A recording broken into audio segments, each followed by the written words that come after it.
My name is Judith Campbell, and the day of my daughter's wedding was the last day I felt at peace. She was stunning Caroline, my only child, my best friend before time and pride came between us. She wore my mother's pearls and a dress I couldn't afford, but helped her choose anyway. Her cheeks flushed pink with joy. Her eyes sparkled with possibility. I remember thinking, thank God she's happy. I remember lying to myself. The wedding was held in the garden behind the old Hawthorne estate, white chairs, strings of lights, and a string quartet playing Vivaldi like we were all in some kind of soft-focused dream. And I played my part too, the proud mother dabbing tears behind sunglasses, smiling through speeches, dancing with unsteady grace. I held the groom's hand and welcomed him into our family like any mother would. His name was Brent. Clean-cut, attentive, charming. Too charming. There was something about him that never sat right with me. Too polished, like a suit that had been tailored to impress a specific crowd. But Caroline was in love, and in my silence I called it intuition, not interference. I took the photographs. Not because they didn't hire a photographer, they did, and he was excellent. But because I used to be a forensic photo analyst back when film was king, and shadows told stories people didn't want read. I still had my old Canon and a trained habit of capturing the unspoken. At the reception, after the cake was cut and the champagne poured, I stood on the edge of the dance floor and caught moments. Not just smiles but flickers. Not just poses but posture. I shot in bursts quickly, quietly, like I always had, letting people forget I was there. Caroline laughed like I hadn't seen since she was in college. Brent dipped her for a kiss. And in that split second, in the click of the shutter, I saw it. Not with my eyes at first. That came later. But with something deeper. A sense. A pulse. The way your body knows before your mind catches up. After the wedding, I went home alone to the studio I'd built behind the house. The scent of roses still clung to my clothes, and I didn't have the heart to wash it out. I poured a glass of wine, powered up my editing screen, and began sorting through the images. It started as background noise, the flickering slide of photo after photo, until I reached the third sequence from the reception. It was a wide shot, the dance floor guests clapping Caroline in mid-spin. And there behind her, at the edge of the crowd, stood a man. Not a guest I recognized. Not someone on the invite list. Not a staff member. Just there, wearing dark clothes, sunglasses, and a face that twisted something in my stomach. I leaned in, zoomed, enhanced the resolution. Still unclear, but something about his posture, the way he stood slightly too far from the crowd, like he wasn't meant to be seen, felt wrong. I clicked to the next photo in the sequence. A slightly different angle. Caroline's head tilted, Brent's hand on her lower back. The stranger had moved. He was now closer. Still no one had noticed. I kept going. Shot after shot. Then came the photo. The one that changed everything. It was a flashlit shot of the groom Brent leaning in to kiss Caroline's cheek. Behind them, in the antique mirror, mounted on a tree trunk for decoration, was the stranger. But this time he wasn't just watching. He was standing next to Brent, and Brent was holding his hand. Not a handshake. A grip. Familiar? Intimate. Caroline, smiling forward, never saw it. But I did. I stared at that reflection until my eyes blurred. Until I had to close the laptop, not because I was tired, but because I suddenly felt nauseous. I didn't know what it meant, not yet. Maybe nothing. Maybe something. But my heart told me to start digging. And my gut told me I was about to find something I couldn't ignore. Before I continue, please take this moment seriously. What you're about to hear is not just a story. It's a warning. So before you sit down and listen, take a moment to like the video and subscribe to Grace's Truth. Because you might actually regret missing out on this one. Some secrets hide in shadows. Others, they hide in plain sight behind the people you love most. The next morning, I woke with that image still burned into my eyes, Brent's hand in another's, hidden in a mirror reflection behind my daughter's joy. It could have been a trick of the light, could have been a coincidence, but I'd built an entire career on knowing the difference between coincidence and evidence. I didn't tell Caroline, not yet. She was on a flight to Tulum for their honeymoon off the grid, according to her text. No phones for a week. Don't worry. Unless I don't come back. 10. She joked with that little sparkle emoji she always used when trying to put me at ease. But I wasn't at ease. I couldn't stop staring at that reflection. The angle was tricky, the lighting imperfect, but the posture, the way Brent's shoulders sloped toward the man beside him, it wasn't a casual gesture. It was intimate, too familiar. And why was that man never seen in the direct shots? He was only visible in that one mirror frame. I opened the photo in my editing suite, layered it in black and white, sharpened contrast, ran a scan. Something on the man's wrist caught my eye. A bracelet.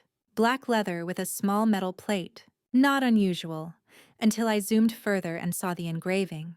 3 letters. J plus B. I sat back in my chair. Brent's name started with a B, but who was J?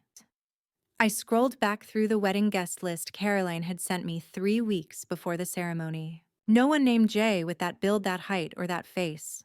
I scanned the official wedding photos, too.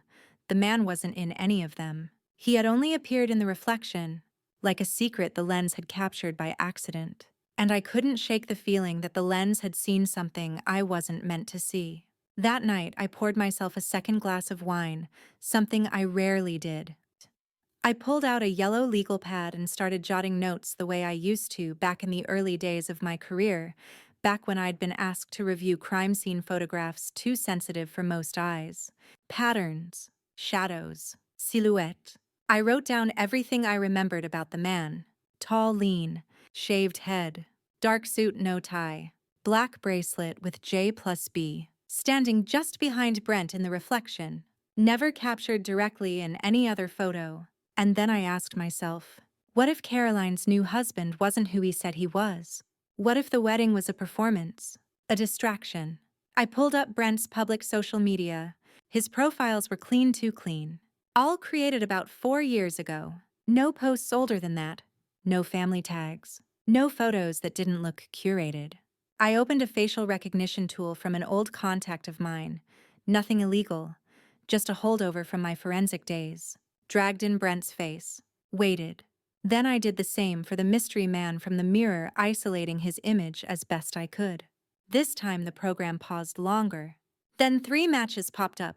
One was a blurred photo from a surveillance capture at a luxury hotel in Miami, listed in a case involving a mysterious fire and insurance fraud.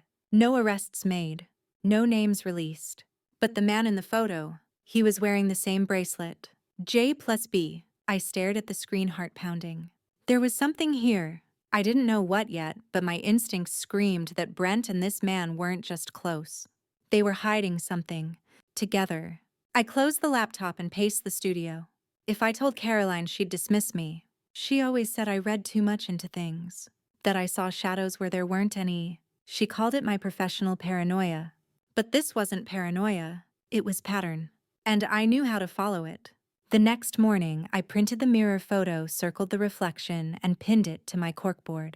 Then I grabbed a Sharpie and wrote 3 words beneath it. Watch. Don't warn. Because if I'd learned anything in my years analyzing evidence, it's that revealing the truth too soon only gives liars time to cover their tracks. So I waited. And I watched. And while Caroline honeymooned in paradise with a man who might not be who he claimed, I began assembling a case. Quietly, ruthlessly, because I wasn't just a mother anymore. I was an investigator again. And this time the mystery was personal. The photos haunted me. Not just the reflection, but the moments I'd missed. All the flickers in Brent's smile, the stiffness in his touch. The way Caroline looked at him with complete trust while his eyes darted elsewhere. I saw it now in hindsight, like bloodstains revealed under UV light. I spent the next 3 days cross-referencing Brent's online presence with every image clip and tag I could get my hands on. There weren't many a red flag considering he was supposedly in corporate PR. People in that line of work live on visibility. Brent lived like a ghost who had taught himself how to cast shadows. Then came the first real crack. A name, Jason Byrne. It was buried in an article from 7 years ago, a minor scandal involving an offshore account, a suspicious payout from a startup, and a sudden disappearance of the company's 2 co-founders. No charges were ever filed. But the photo included in the article made my skin crawl. It was Jason, the man in the mirror. He looked younger, then smiling with confidence, beside a man whose face was mostly obscured. But the posture again too familiar. The same lean-in I'd seen in my daughter's wedding photo. The body language of men used to secrets. I enhanced the image. The obscured man's watch, gold oversized unique, matched Brent's. I didn't need the facial scan. I knew. Brent was the other co-founder, under a different name. The men who'd vanished with millions in investor money had rebranded, one becoming my son-in-law, the other lurking at my daughter's wedding. Suddenly, the wedding didn't feel like a celebration anymore. It felt like a cover-up. I printed the photo, highlighted the watch, and pinned it beside the mirror shot. Two men. Two timelines. One truth. Brent had lied about who he was. About his past. About everything. But why marry Caroline? Why now? I dug deeper. I called in a favor from an old friend, Dale, a retired detective who still owed me for getting his son out of a messy legal situation years ago. I didn't tell him everything. Just enough. I need a quiet search, I said. Background check. A man named Brent Wallace. But I think he used to go by Adam Briggs. Ring a bell. There was a pause. Then Dale's low exhale. I remember that name. He vanished after a fraud case in Florida. No convictions. The records were sealed, but he and his partner left a lot of broken people behind. You have anything on the partner? Jason Byrne. He's harder to trace. Possible international ties. Known to use burner phones. And Judith? Dale paused, voice lowering. These aren't small-time guys. They're smart, calculated, and dangerous. Dangerous. That word stuck to my ribs. I sat in the dark for a long time, listening to the hum of the studio fridge. My daughter was married to a man who had faked his life, defrauded investors, changed identities, and was possibly still in contact with his criminal partner. And Caroline had no idea. She'd always seen the best in people, always assumed the world was safe unless proven otherwise. I used to admire that in her. Now I feared it would be her undoing. Dale offered to alert someone in law enforcement, but I said no, not yet. I didn't have proof, only whispers, mirrors, ghosts in frames. And besides, Caroline would never believe it unless she saw it for herself. So I did what I knew how to do best. I went back to the photos. This time, I pulled the images from the wedding videographer high-res footage I hadn't reviewed. I synced the timestamps with my own shots, looking for gaps, cross-checking angles. Then I saw it. A blink-and-you-miss-it frame in the mirror. Not the one with Brent and Jason. A different one. Jason alone, holding something in his hand, a phone. And on the screen, a live feed. A private room. A woman. Half-dressed. It wasn't Caroline. My breath caught. It was subtle, half-second blurry, but the woman looked familiar. Young, brown hair. Petite? My niece. No. My cousin? No. Then it hit me. One of Caroline's bridesmaids. Emily. I pulled up Emily's Instagram. Sure enough, a photo of her in a soft blue dress hugging Caroline. But the hair, the makeup identical. Was Jason recording her? Why? I dug into Emily's page. Nothing unusual. Until I found a post from a week after the wedding. Phone went missing during the reception. If anyone saw it, please DM. No one had replied. I zoomed back into the frame. The photo Jason had on his screen was not from a phone. It was from a camera feed. He was watching her from another device. A setup. This wasn't just fraud anymore. This was predatory. Calculated. Brent and Jason hadn't just faked a past. They were still living a lie, and my daughter had married into it. I leaned back, hand-shaking, eyes dry from hours of staring. This was no longer about love. This was about survival. I didn't know what they were planning, but I knew this. I had to stop them, and I had to do it before Caroline found out the hard way. The hardest part was pretending everything was fine, pretending I wasn't unraveling threads of a life my daughter thought was perfectly stitched. Pretending I didn't flinch every time Brent's name lit up on my phone in their shared vacation photos, all golden hour smiles and barefoot kisses. Caroline had always loved too hard. That was her brilliance and her blind spot. She believed love could fix anything. I had once believed that too, until her father proved otherwise. Now she was halfway through her honeymoon, sending me pictures of coconuts and sunsets. Meanwhile, I was collecting evidence in the shadows like a woman preparing for war. I couldn't go to the police yet. Not with just suspicions and screenshots. Not with shadows and mirrors and half-visible faces. I needed something undeniable. Something that would make even Caroline see what I saw. Not just Brent's lies, but the danger she was in. So I went to the bridal suite. The Hawthorne estate had a small guest house tucked into its property, a charming place they'd used to get ready before the ceremony. I'd asked the estate manager if I could retrieve some of the decorations Caroline had forgotten. He didn't ask questions. Once inside, I locked the door behind me.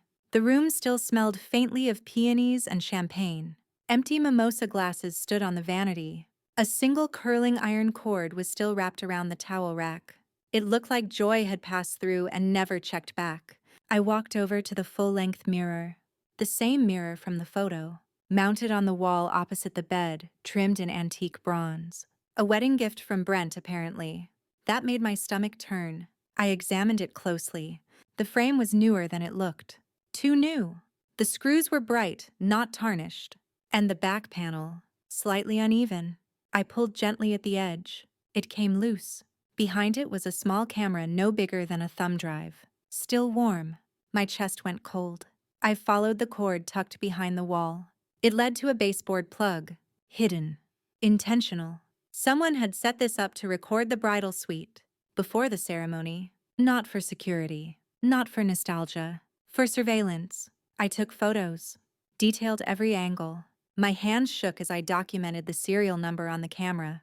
Brent had hidden a recording device in the room where Caroline and her bridesmaids had been changing. Laughing. Dressing. Vulnerable. I felt sick, but I wasn't finished. Back at home, I traced the device's model. Sold through a shell company based in Delaware. Bulk orders, minimal data, but I found one lead, a return address linked to an old P.O. box in Tampa. I forwarded the information to Dale. Within a few hours, he responded. "We've been watching that P.O. box. It's tied to Jason Byrne's dummy shell. This connects them." You were right. I printed the message and pinned it next to the photos. It was no longer just suspicion.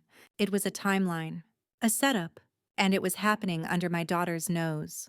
The next day, I did something I hadn't done in a long time. I called Emily, Caroline's bridesmaid, the one who had lost her phone. "Hi, sweetheart," I said. "I know this is strange, but do you remember if anything felt off at the wedding?" There was a pause.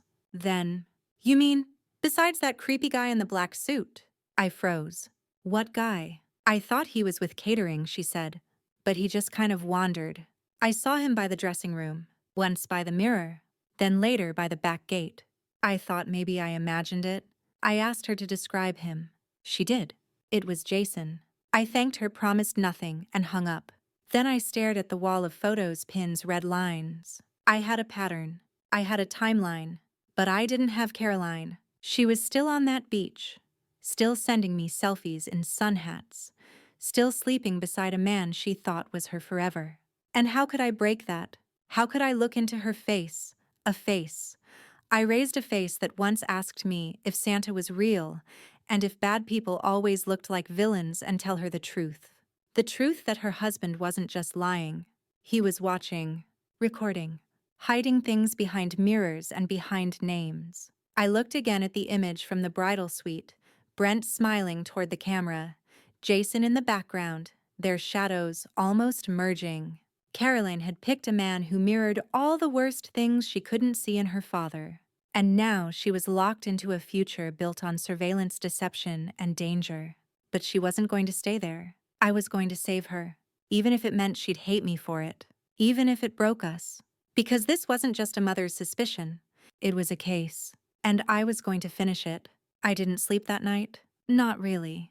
I sat in my old office chair, the one that creaks just a little when you lean too far back, staring at the board where all the pieces were slowly clicking together. Jason Byrne, Brent Wallace, or Adam Briggs, depending on the year. A camera hidden behind a mirror. A missing phone. A reflection no one else saw. And my daughter caught in the middle of it all like a moth in lace. I tried to remember the last time I truly protected her. Not just comforted. Protected. The way mothers are supposed to, with teeth if necessary. It had been years. After her father left, I was a shell for a while. I went through the motions. Work, dinner, carpool. But my heart was broken in ways I couldn't name, and the grief of it made me colder than I wanted to admit. Carolyn learned to hide her pain.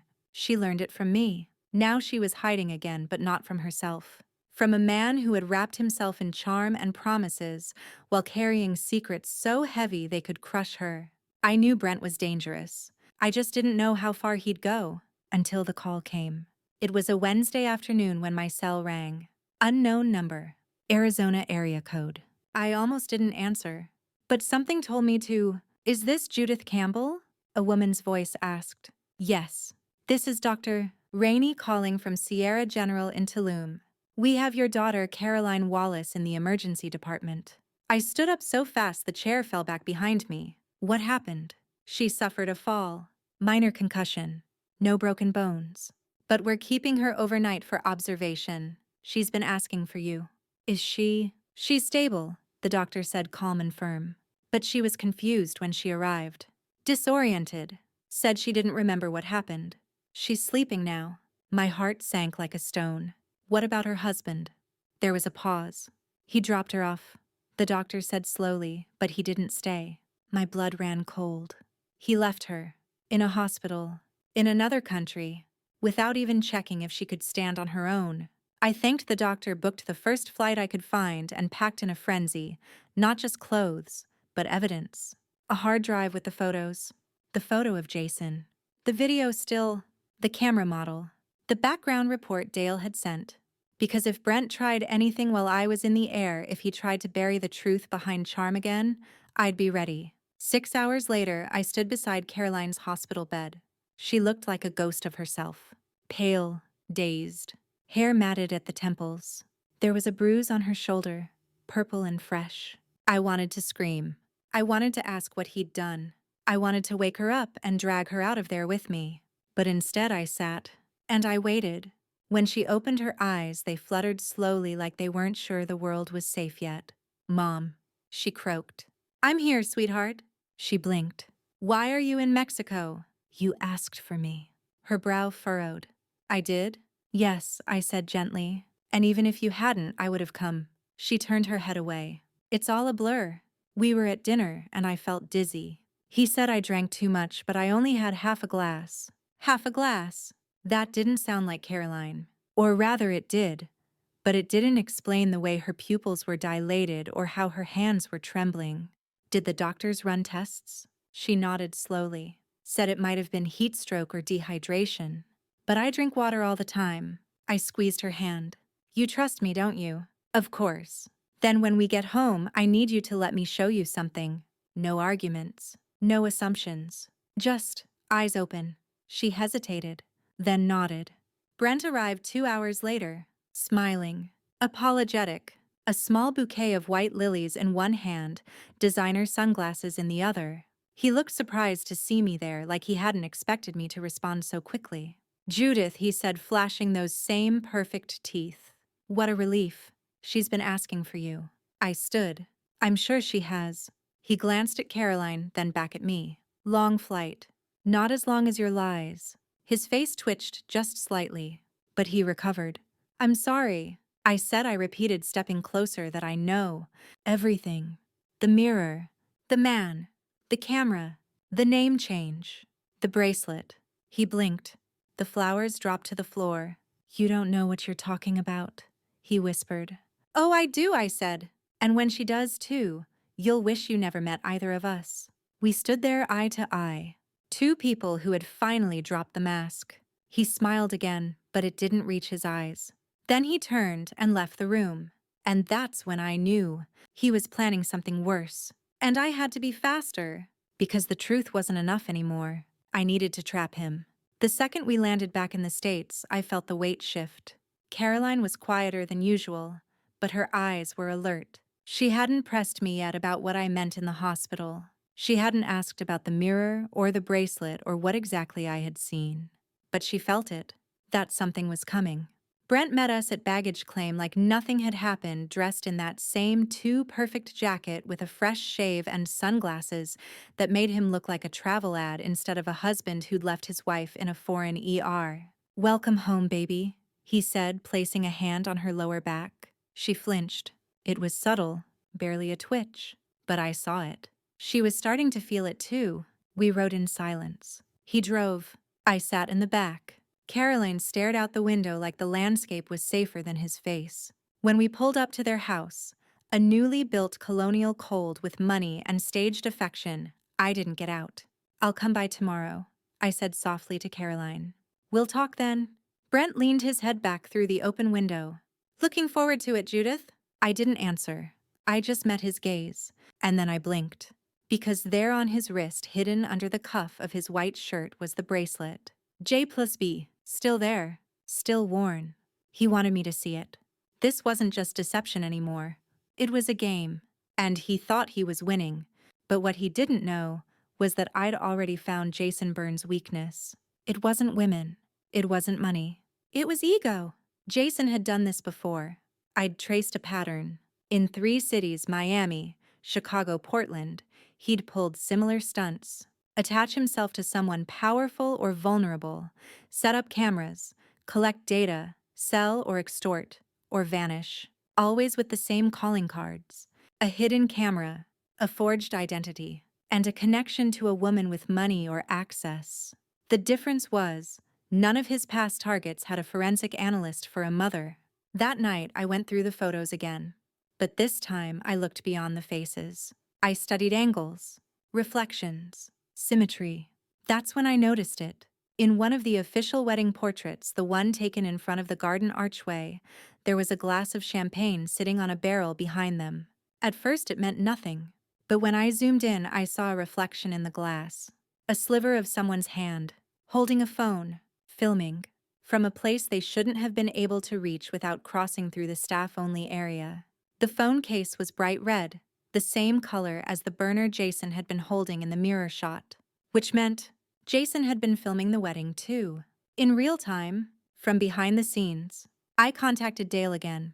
Find out if there were any rental vans parked near the estate that day. Unmarked, maybe with local plates. He called back in less than 2 hours. There was a white utility van parked behind the east hedge, he said. Security assumed it was AV support. It left before the reception ended. And the plate, stolen, swapped out midweek. Classic Jason. I leaned back in my chair, heart pounding. If Jason was filming the wedding himself, it wasn't just for leverage. It was documentation, insurance, which meant he was either preparing to use it against Caroline, or Brent was. But for what? That's when I remembered Caroline's prenup. She told me Brent had insisted on it, though it was more ceremonial than legal. He didn't want any of her small inheritance, just transparency, he'd said. I didn't believe him then. I believed him even less now. So I went to the courthouse and pulled the document. And buried in the dense, polished legalese written in font so small it gave me a headache was a clause I'll never forget. Should any party be found to have breached the vows or intentions of the union, all assets revert to the wronged spouse. That clause was retroactive to the date of marriage. In other words, if Caroline was accused of infidelity or moral breach, she'd lose everything. And Brent would walk away with it all. My daughter wasn't the mark. She was the investment. And Jason? He was the evidence factory. The one who'd follow her film, her bait, her frame, her... The only reason Caroline hadn't been framed yet was probably because Brent hadn't found a good enough co-star. Yet. And I knew exactly what would happen next. Brent would make her feel crazy. He'd gaslight her, push her to drink, push her to break. Then when she cracked, Jason would be there. With the camera. With the story. With the footage Brent would need to say, "Look, she was never faithful. I deserve the house. The money. The business.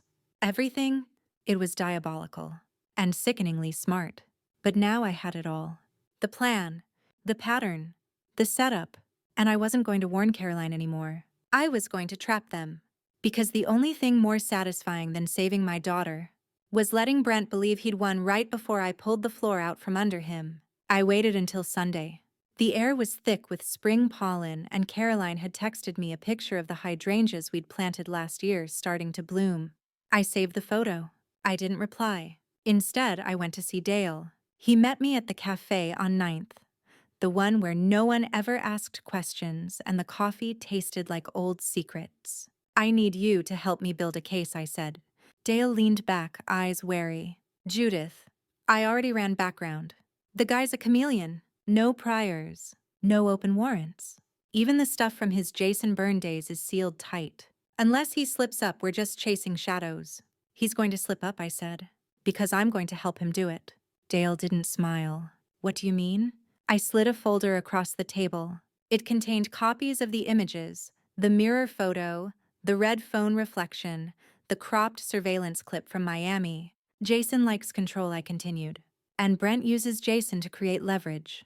Every time they execute one of these marriages, they leave behind something, a trail, a witness, a file. But this time, they left me." I showed Dale the wedding video frame where Jason appeared subtly filming from behind the hedge. "Whoever this man is," I said, "he's not just documenting. He's manipulating." Dale sighed, opened the folder, and thumbed through the stills. This is enough to get eyes on him, but not enough to act." "I don't want you to act yet," I said. "I want you to help me record what comes next." He raised an eyebrow. "I'm going to lure Jason out." Dale nearly spilled his coffee. "You want to trap a man who's likely blackmailed half a dozen women and vanished 3 times without a trace." "Yes. And you want to do it alone." "Not alone," I said. "With you. And a microphone." He hesitated. "Judith, you owe me," I reminded him. "And you know I'm right." He didn't argue, because he did owe me. Back when his son got tangled in a drug charge that should have ended his career, I'd helped bury the photos, the kind that don't just ruin reputations, they erase futures. Now it was my turn to call in the favor. "Fine," Dale said. "But we do this my way. No heroics. No promises," I said, standing. "Text me when you have the wire."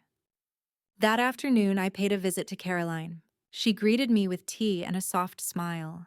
Her color was better since the hospital, but her eyes still carried something glassy. A slowness like her thoughts were just a second behind the moment.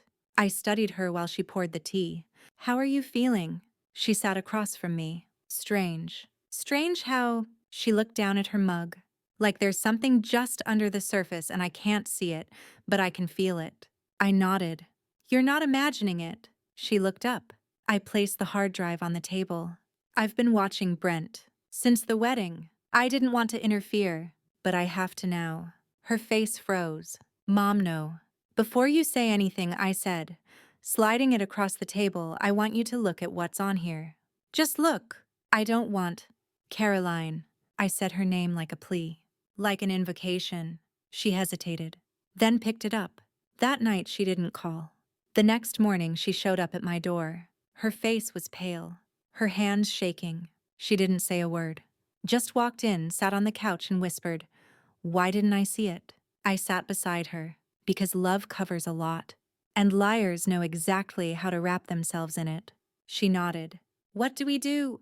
I told her the plan, how Jason operated, how Brent needed something on her to trigger the prenup clause, that her accident in Mexico wasn't just an accident, that someone likely drugged her, that it had happened to another woman, the one in the Miami case, and she had ended up signing her entire business over to avoid scandal. Caroline didn't cry. She didn't scream. She just clenched her jaw and said, "I'll do whatever it takes." So we did it together.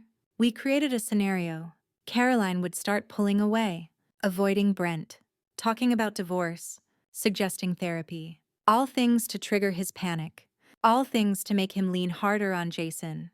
We even staged a few arguments loud enough for their smart speakers to hear.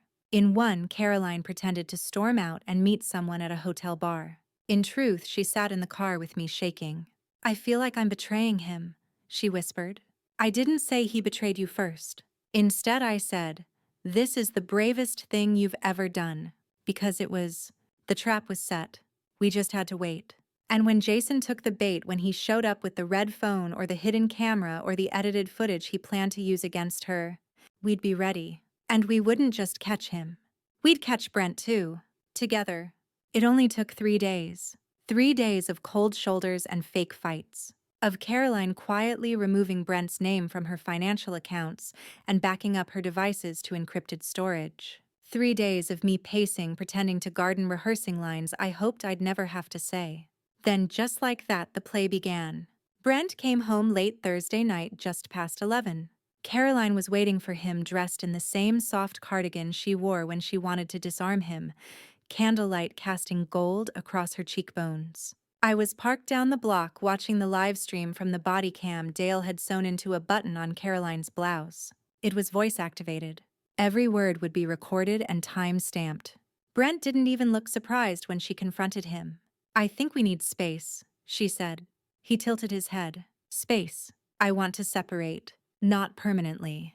Just for now. I need time." Brent stood in silence for a moment too long. Then he smiled that empty, rehearsed grin and nodded. "Of course," he said softly. "Take whatever time you need." But his fingers curled slightly at his side. And I knew. He was already recalibrating. The next day, Caroline texted him that she'd be at the Blue Elm Hotel that evening for air. A girls' night, she claimed. Room 602. She even left her location on for him to see. And that's when it happened. At 8:47 p.m. The hotel security feed showed a man in a black jacket and cap entering through the service stairwell. Jason. Dale and I were in the adjacent room listening through the hidden mic we'd planted earlier. Caroline wasn't really there, just a looped recording of music and laughter to simulate presence. We waited. 10:04 p.m. Movement. Jason picked the lock like he'd done it 100 times, slipped inside, and began planting a small, high-resolution camera behind the light fixture. I could hear Dale's breath catch beside me. "This is it," I whispered. We waited for him to finish. Waited for him to lower his guard. Then Dale burst in. "Police. Hands where I can see them." Jason spun fast, but he didn't run. He just smiled, like he'd been expecting it. "You're not local law," he said calmly. "No," Dale replied, "but that camera's real, and so is your face." Jason sat down on the edge of the bed and crossed his legs. "Well done," he said, looking right at the wall. "Tell Judith I'm impressed." I stiffened. He knew. Of course he did. He'd known for weeks. "Where's Brent?" Dale asked. Jason smirked. "Probably deleting things, but not the right things." We arrested him on illegal surveillance charges, enough to detain him, while Dale's contacts pushed through the rest. But the footage, the photos, the trap, that was what would bring Brent down. I met Caroline back at my house that night. She was curled up on the couch with tea and a blanket. Her hands trembled when she held the cup. "Did it work?" she asked. I nodded.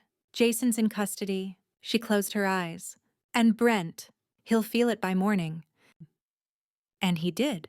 By dawn, Caroline had served Brent with divorce papers.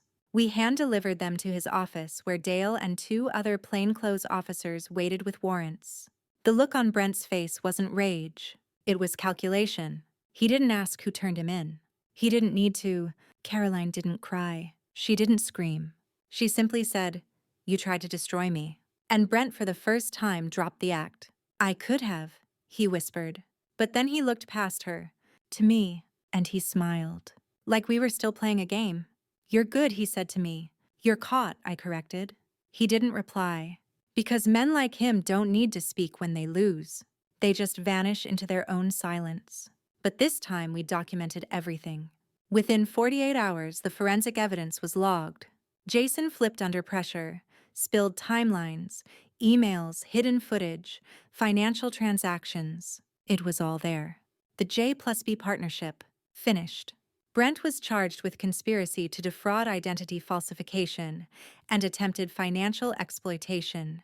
Jason was hit with cybercrime and illegal surveillance charges across state lines. But none of that brought joy. Only breath. Only stillness. Only the slow exhale of fear we didn't realize we'd been holding for months. That night, Caroline and I sat in the garden. It was raining softly. The petals on the peonies bowed like they were grieving, too. "I feel stupid," she said. I shook my head. "You were in love." I trusted him. And he used that. She looked down at her hands. "He could have taken everything. But he didn't," I said. "Because you stood up, and I stood with you." She looked up, then her eyes wide and wet. You saved me. I reached across the table, took her hand. No, I whispered. You saved yourself. I just made sure you weren't alone. And for the first time since the wedding, she smiled. Not the smile of a woman trying to believe in something, but the smile of a woman who finally believed in herself. The headlines came 2 weeks later. They weren't sensational, not at first. Just a trickle of financial misconduct articles, a small blurb about corporate fraud in one of those business digests Brent used to read over espresso. But Caroline and I knew the truth under the surface. Prominent tech executive under investigation for misappropriation of funds. That was Brent. And beneath his name, for the first time in a long time, was something real. Jason Byrne, also known as Jackson Blevins, arrested for digital surveillance crimes across 3 states. We read the articles at my kitchen table, side by side, the morning sun slicing through the blinds. Caroline traced the words with her fingertip as if touching them would make them more believable. They always looked so solid, she murmured. The men in the articles, ties knotted perfectly, hands clasped behind their backs. They never look like villains. Not until you feel it in your bones. I nodded. She wasn't just talking about Brent. She was talking about all the ways women are taught to doubt themselves when something feels wrong. When love becomes leverage. When a wedding becomes a weapon.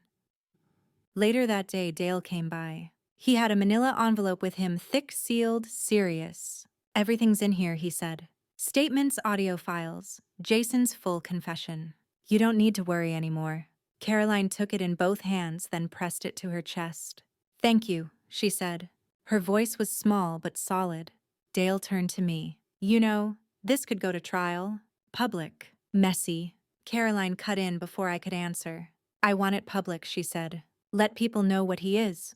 I looked at her then, not as my daughter, not as the girl I once cradled through thunderstorms and heartbreaks, but as a woman reclaiming her name. She wasn't afraid anymore. We didn't celebrate. There were no toasts or champagne flutes or dramatic speeches. Just quiet. A peace I hadn't felt in years.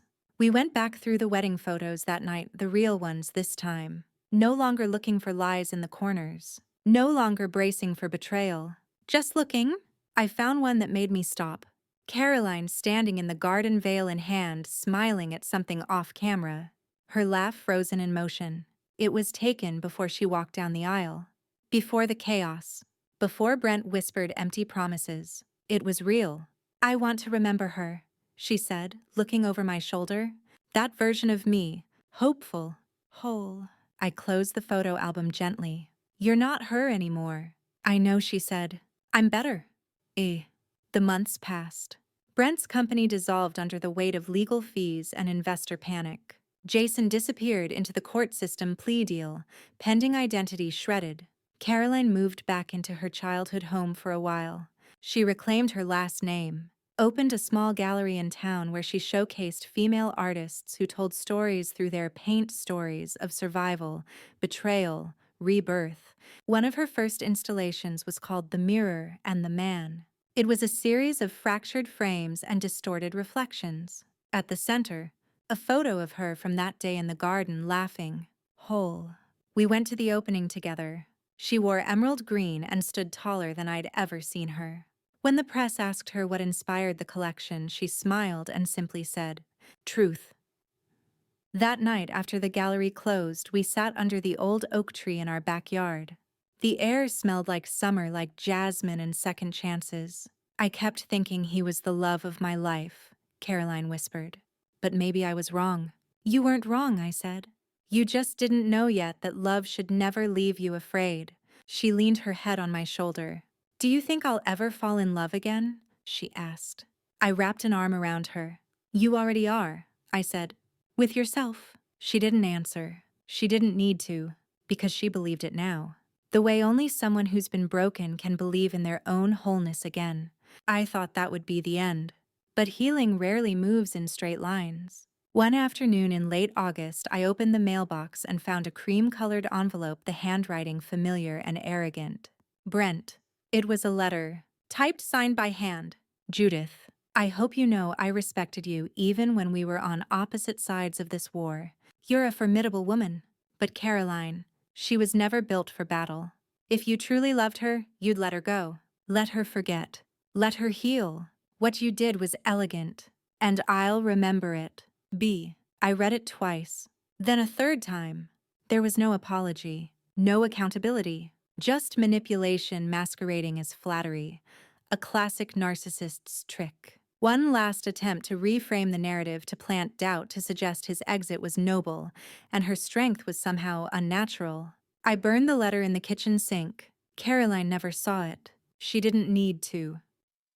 But it haunted me. The arrogance, the gall, the entitlement of a man who believed his exit deserved grace after orchestrating a marriage built on lies. I didn't tell Dale about the letter either.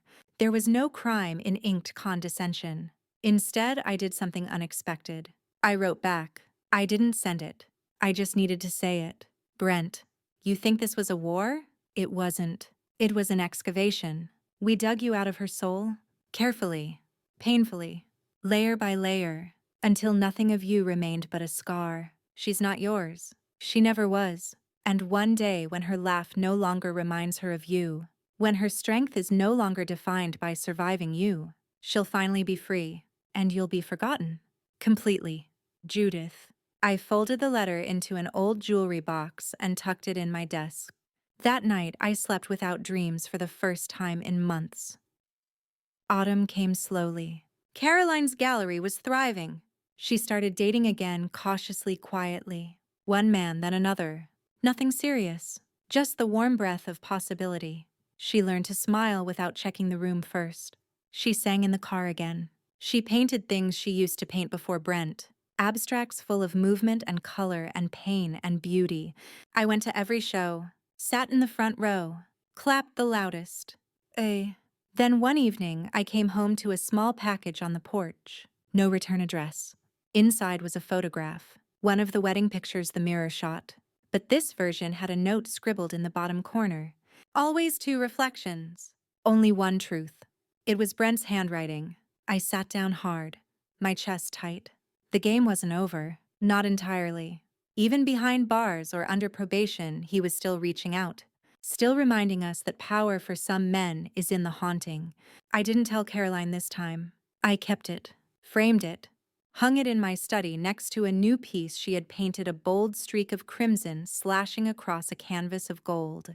She titled it Inheritance. I looked at both side by side and whispered, "You can't haunt someone who's already faced the darkness and lived." And that became my new mantra. Caroline moved into her own place again, a small cottage by the lake. She filled it with light and books and plants that needed tending. She told me one afternoon I thought I'd never love again. I smiled. "You already said that." She blinked, then laughed. "Did I? You did. And you were wrong both times." Because love did return. Not like lightning, like a tide. Slow, steady. Her new partner was a quiet man named Theo, a sculptor with soft hands and a reverence for silence. He didn't try to fill her empty spaces. He honored them. And Caroline, for the first time, let herself be loved without being remade. We visited the lake one evening, just her and me. Theo had gone into town. The sun bled orange across the water. "You know," she said, "I don't think I would have survived him without you." "You did more than survive," I said. "You uncovered him. You reclaimed yourself." She looked at me. "I want to tell this story one day. Not now, but maybe someday. For someone else." I nodded. "When you're ready," I said, "we'll tell it together." And as the wind moved through the trees and the water caught the last flicker of sun, I realized something. This wasn't just her story. It was mine too. The story of a mother who refused to stay silent, who didn't stop at protection, who fought beside her daughter not as a rescuer, but as a mirror. The kind that shows you who you are when you've forgotten. The press followed up once the trial began. Not the tabloids. We were never that kind of story. But the quiet reporters, the ones who cover white-collar crime and high society scandals with careful punctuation and subtle disdain. They reached out to Caroline, to me, to Dale. We said no to most of them. But one journalist, a woman named Elise Harlow, earned Caroline's trust. She didn't pry. She didn't sensationalize. She just listened. And she understood something most didn't. That this wasn't a story about a criminal. It was a story about a system that lets men like Brent charm their way into power, into women's lives, into weddings and contracts and homes, and then quietly consume everything. Elise published a long-form article called The Veil and the Void. It never mentioned Brent's name directly, but it didn't need to. The details were unmistakable, and the last paragraph made me cry. Sometimes the bravest thing a woman can do isn't leaving, it's staying. Long enough to unearth the truth, long enough to burn the lies down, and long enough to plant something honest in the ash. I clipped the article and framed it, hung it in the hallway across from Caroline's childhood bedroom. She saw it once and smiled. You always made things real. Truth deserves framing, I said. The trial wasn't glamorous. It dragged. Brent's attorneys tried to stall, tried to discredit Jason's confession, claimed Caroline had manipulated events for revenge, but the facts were immovable. Emails, footage, bank transfers, the body cam recordings from the hotel, and most damning of all, the voice memos Jason had saved, not because he feared Brent, but because he thought blackmail would keep him safe. They were played in court, one by one. Brent's voice on each cold and calculating, and Caroline sat there, chin-high, eyes dry, as the courtroom listened to her husband plan the weaponization of her life. I sat beside her. I held her hand. I didn't flinch when Brent looked at us. Not when he smirked. Not when he tried to mouth, "This isn't over," because it was for him, but not for us. The verdict came after 9 hours of deliberation. Guilty. 3 counts of financial conspiracy, 1 count of digital exploitation, 2 counts of targeted identity fraud. He was sentenced to 11 years. Caroline didn't speak to the press. She didn't attend the sentencing hearing. She didn't need to. She had already closed the chapter long before the gavel hit the desk. That evening, we opened a bottle of sparkling water and sat by the lake. No music, no words, just stillness. Until Caroline broke it with a laugh, small, bright, unbelieving. I thought I'd feel something, she said. You do, I replied. It's just quiet. She nodded, like an echo of something that used to hurt. And now, she looked up at the stars, her face soft and free. Now it's just a story I lived through. I turned to her. Not just lived through, I said. You rewrote it. She leaned her head on my shoulder. I think I want to help other women, she whispered. Not with galleries, not just with paintings, with truth, with strategy. I knew then. The scars had become maps, and Caroline had become a guide. A month later, she launched a project called Glassline, a nonprofit dedicated to helping women identify coercive control, emotional manipulation, and digital surveillance in relationships. She partnered with Dale, with Elise, with women she'd met in support forums and artists' circles. She gave workshops, built an app, the logo, a cracked wedding veil, and below it 3 words. See, say, survive. I was there at the launch. So was Theo. And Jason, released on parole now, working with the tech team anonymously under Caroline's strict conditions. He'd asked to help. Not for forgiveness, he knew better, but to atone, to dismantle what he once helped build.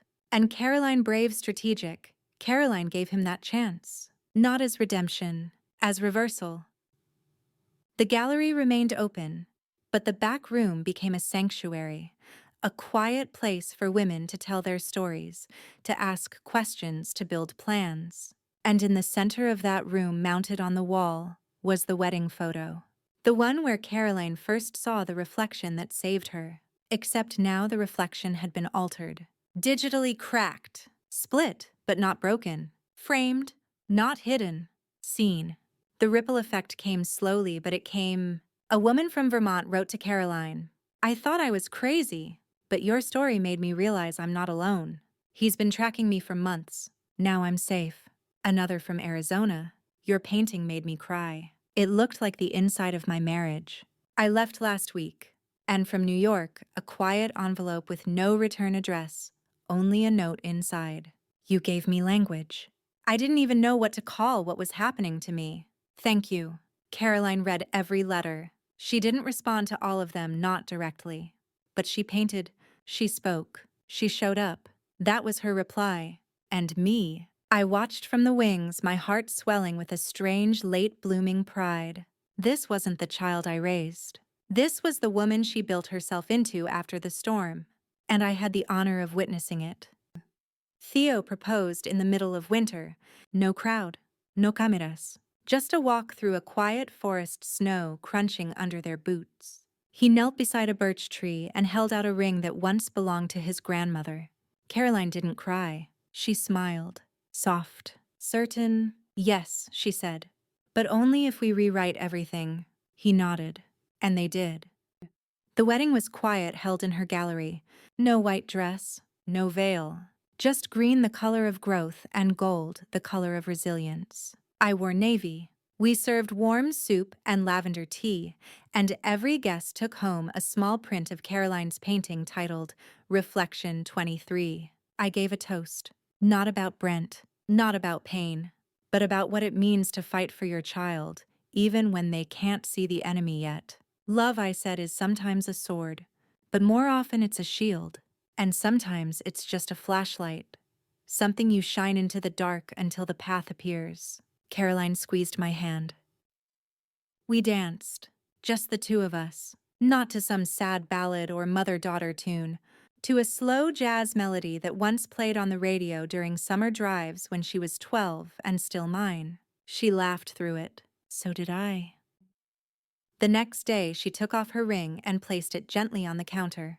Just for a moment, she said, I want to remember that I'm still me. Theo didn't mind, because he understood something Brent never did. Love isn't ownership, it's witness. Months passed. The nonprofit grew. Caroline's name appeared on talk shows and tech panels, but she never made it about her. It's about what's invisible, she'd say. It's about what doesn't leave bruises, but leaves you hollow. She testified before a congressional committee about digital domestic abuse. She used her own wedding photos as evidence. One reporter asked her, "Doesn't it hurt to keep looking back?" She smiled. "No," she said, "because I'm not looking back. I'm looking through." Meanwhile, I found myself doing something strange. I began writing again. Short stories, essays, little pieces of truth disguised in fiction. I published one under a pseudonym, The Woman in the Mirror. It was about a mother who saw something in a photo before her daughter did, and what she did next. It went modestly viral. Caroline knew it was me. She framed the first print and placed it in her gallery with a tag. My mother, the original reflection. One afternoon, as we sat on the porch of her lakeside cottage, she asked, "Do you think he'll try again?" "Brent," I asked. She nodded. "Maybe," I said. "Men like that, they don't like being forgotten." She exhaled slowly. "But we forgot him already, didn't we?" I paused. "No," I said. "We remembered him truthfully. That's even more powerful." She nodded. And for a long time we watched the lake in silence. Then in early spring she sent me a photo, a baby blanket knitted in soft yellows and greens. The text read, "October, no exclamation marks. Just that, just hope." I wept, not because I was afraid, but because I knew this child would never grow up in the shadow of a lie. Not while I was breathing, not while Caroline remembered, not while we still had light to shine. The nursery was nothing like the one she grew up in. There were no pastel animals or pink wallpaper, no embroidered names or plush bears arranged on the shelves. Instead, Caroline painted the walls herself, soft gray with streaks of blue like the sky before dawn. On one side hung a mobile of glass birds, on the other a mural of trees, not cartoonish, but real trees, each one different, rooted and reaching.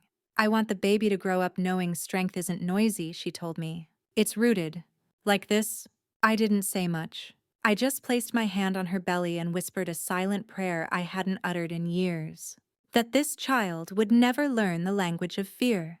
That their first lullaby would be safety. That their home would never need hiding places. Theo built the crib, slowly, thoughtfully, without fanfare. He was the kind of man who didn't need to be noticed to feel valuable. Caroline caught me watching him once, and she smiled. "He never flinches when I flinch," she said. He just waits, holds the space. I understood then why she chose him. Not because he promised to protect her, but because he never made her feel like she had to apologize for needing to be. As the due date approached, I found myself reflecting, not just on Brent, or the photo, or the trial, but on my own motherhood. On the ways I'd failed Caroline without realizing it. The times I'd dismissed small concerns, brushed off her doubts, chalked up her sadness to exhaustion or just stress. I had loved her fiercely, yes, but not always attentively. I thought of all the mothers who miss the signs. Not because they don't care, but because they don't want to believe. And now I was learning to see without denial. She went into labor on a Sunday morning. The lake outside was still almost reverent. Theo drove her to the birthing center while I followed, my hands shaking on the wheel, my breath shallow and fast. She labored for 8 hours. No complications, no drama, just breath, sweat, grit, and then the cry. A girl. They named her Elodie. No middle name. Just Elodie. Pure, uncomplicated, whole. I held her an hour after she was born. She blinked up at me with eyes too big for her tiny face, and I whispered, "You are the safest thing I've ever held." Caroline was half asleep, her head resting on Theo's shoulder. "I didn't think I'd get here," she murmured. "You did more than get here," I said. "You rebuilt the road." She smiled, but tears slipped down her cheeks. "Do you think she'll ever know?" I leaned closer. "She'll know what you tell her. But more than that, she'll feel it in the way you live." Weeks passed. The house smelled like lavender and warm milk, and the faint tang of fresh paint. I stayed in the guest room for a month, waking for midnight feedings, walking the floor with a fussy Elodie so Caroline could rest. And at night, when the world was quiet, I would sometimes hold the baby and whisper stories. Not fairy tales, but truths. About light and shadows. About women who escaped monsters. About mirrors that showed what others tried to hide. About mothers who stayed when it was hardest to. One night, Caroline asked me to bring her the wedding photo again. I hesitated. "It doesn't hurt anymore," she said gently. "I want to show her. One day. When she asks about her name. Elodie, she explained, means foreign riches. I chose it because I wanted her to remember sometimes the richest things come from the strangest places, even pain. I brought her the photo. She didn't look away. She just nodded and placed it in a small wooden box with Elodie's hospital bracelet, her first knit hat, and a folded letter. To be read when she's 18, Caroline said. I never asked what was inside. I didn't need to know. It was hers. Just like the story had become, autumn came like a hush. The leaves outside Caroline's house turned the color of embers. Gold, burnt orange, crimson, the kind of colors you can only earn after surviving fire. Elodie learned to sit up by the window, her tiny hands pressing against the glass as she watched the world shift. Every time the wind carried a leaf across her view, she'd squeal like it was magic. Maybe it was.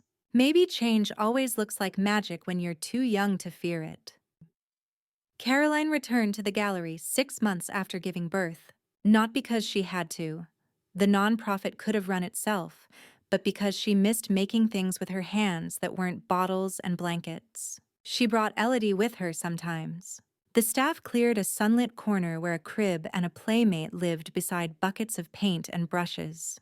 The walls now featured a rotating series called After. Every piece was different, but they all carried echoes not of Brent, but of what survived him. Textured depth refracted light. Scars turned into stained glass. People came from all over to see the work. But more than that, they came to speak. Because Caroline had created a space where silence was no longer sacred. Where women came to say what had once been unspeakable and be believed. One day, a woman approached me outside the gallery. Mid-50s, trembling hands, eyes full of exhaustion. "I think I saw it too," she said. "In a picture, a shadow I couldn't explain." I didn't ask her to explain. I just pointed to the front door. "Go inside," I told her. "We keep the light on." She nodded and disappeared through the frame. Elodie took her first steps in the back room. Caroline was mid-sentence in a workshop when Theo called out softly, "Look!" And there she was, wobbly, Determined, not reaching for anyone, just walking forward like the space in front of her belonged to her alone. Caroline didn't cry. She laughed, bright and free. "She doesn't need us," she said. I shook my head. "She needs us to stay where she can return." That night, I stayed late at the cottage. After Theo and Caroline went to bed, I sat by the fireplace with Elodie asleep against my chest. The room smelled like cedar and warm wool. And for the first time in a long time, I let myself weep. Not from fear, not from grief, but from awe at what had been lost and what had found its way back. A letter arrived the following week. No name, no return address. Just a typed message on thick paper. "You think you've erased me? But shadows don't vanish. They wait." Caroline read it once, then set it on fire in the sink. She didn't flinch. She didn't even speak. She just watched it burn. Ash curled against porcelain, and when it was done, she turned to me. "He doesn't exist in this house," she said. "No," I agreed. "Only in his own smoke." We didn't tell the police, not because it didn't matter, but because it didn't belong, not anymore. This wasn't a story about Brent. It never really had been. It was a story about what comes after the storm, the rebuilding, the growing, the stubborn choice to plant a tree where the lightning struck. That weekend, Caroline took a new photo. Elodie in her arms standing in the exact same spot where the old wedding photo had been taken. But now no veil, no shadow, just daylight, just truth. And this time, in the reflection of the glass behind them, you could see me, not haunting, not warning, just there, alive, present, witness. It was Elodie's first birthday. The theme wasn't cartoon animals or bouncing castles. It was simple, light. Dozens of candles glowed across the backyard. Fairy lights dangled from the trees. Lanterns floated on the lake, each one carrying a name, women who had come through the gallery, spoken their truths, reclaimed their lives. It wasn't just a birthday. It was a vigil, a celebration, a declaration. Caroline stood in the center holding Elodie in one arm, a match in the other. "This," she said, "striking the flame is what we pass on. Not silence, not shame, light." Everyone lit their own candles from hers. The yard shimmered, and in that glow I saw what I once feared I'd never see. A generation not wounded by inheritance, but strengthened by it. Later that night, after the guests had gone, I stood at the edge of the lake. The air was cold, but my hands were warm, the last candle still burning between them. I remembered everything. The call that changed it all. The photo. The confrontation. The heartbreak. The rage. But more than that, I remembered what came next. The fight. The rebuilding. The choosing of love again and again, even when it was hard. Especially when it was hard. Caroline joined me, Elodie bundled against her chest. "Do you think she'll ever know all of it?" she asked quietly. "She won't need to," I replied. "Because she'll feel it. In how you raise her. In how you stay." Caroline nodded, then handed me something. A photo. The same one that started it all, only now parts had been cut away. Brent's figure, his shadow, his smirk, all gone. In its place, a collage. Photos of Elodie, of Caroline, painting of us dancing in the gallery. A tapestry of now, of after. "I call it the wedding we deserved," she whispered. I held it in trembling hands, and for the first time since the story began, I didn't feel afraid of memory. I felt grateful. As I write this now, Elodie is asleep in the next room, a lullaby humming through the baby monitor. Caroline is out speaking at a college, her voice echoing into the futures of girls who haven't yet met the Brent in their story, but will.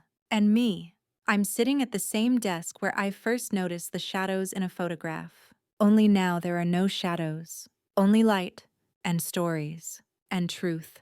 I keep a single candle on this desk, always lit when I write, because I know now, some stories aren't meant to end in silence. Some stories are a mirror. Some are a torch, and some like this one are both. When I look back at the beginning, it's not the deception that haunts me. It's how ordinary it all looked. A smile in a photograph, a ring on a finger, a daughter radiant in white. And yet beneath that surface, beneath the lace and flowers and practiced vows, was rot. That's the thing about emotional abuse. It rarely looks like bruises. It looks like control passed off as care.